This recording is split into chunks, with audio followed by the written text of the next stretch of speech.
look at that beautiful jellyfish. Well, that's a plastic bag.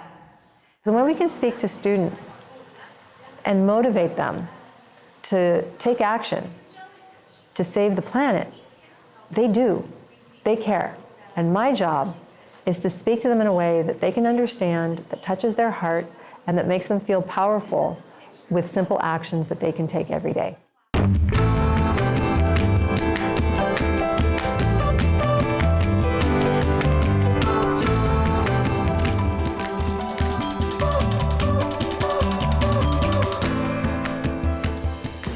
I was born and raised in the desert in Palm Springs, California.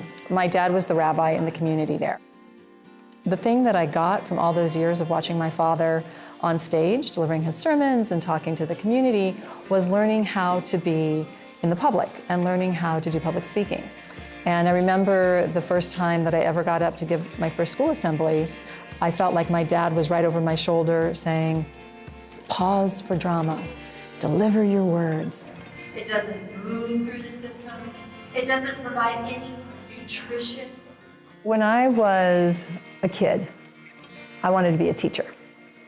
And then when I got into high school, I decided I wanted to get into advertising and do graphic art and write taglines and stuff like that. And then by the time I was in college, I decided I wanted to be a set decorator. But as I did more work wanting to be a set decorator, I realized that working my way up meant a lot of physical labor. I only had so much energy to work with for the rest of my life, and I could use that energy towards making a lot of money, helping somebody else make a lot of money, or doing something meaningful. I found out that Rainforest Action Network, which was a nonprofit that was working to save the rainforests, was looking for volunteers. So I went, volunteered, and my life changed because suddenly everything I was doing had meaning. Stuffing envelopes had meaning. Faxing out requests had meaning. I was with the Rainforest Action Network for 8 years. I eventually moved up to San Francisco to work out of their office here. I gave a lot of assemblies throughout the Los Angeles County and then came up here through the Bay Area and gave school assemblies about protecting the rainforest and getting kids active. So when I got this job here at the Department of the Environment, one of my jobs was to teach about recycling. And so by teaching students to reduce, reuse, recycle, and compost, I'm teaching them that they have the power to protect nature. And that's what motivates them. And so it was really satisfying for me to be able to come and work for the Department of the Environment and use my training at Rainforest Action Network to help create a message that really got to the heart of the issue. The San Francisco Department of the Environment is the only city agency that has a full-time school education team. We go into the schools to teach students what they can do to help protect nature and the environment. I realized that we needed an animal mascot to help spark excitement with the students.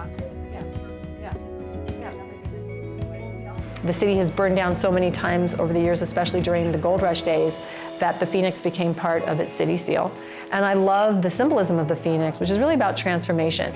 And the message that Phoebe the Phoenix provides is that we all have the power to transform our world for the better. We also provide teachers with free curriculum that is online.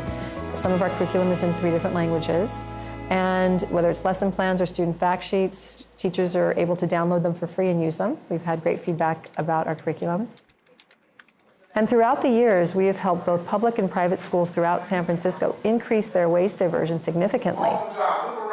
And students are working very hard to sort their waste properly at the end of their lunch and understand the power of reducing, reusing, recycling, and composting.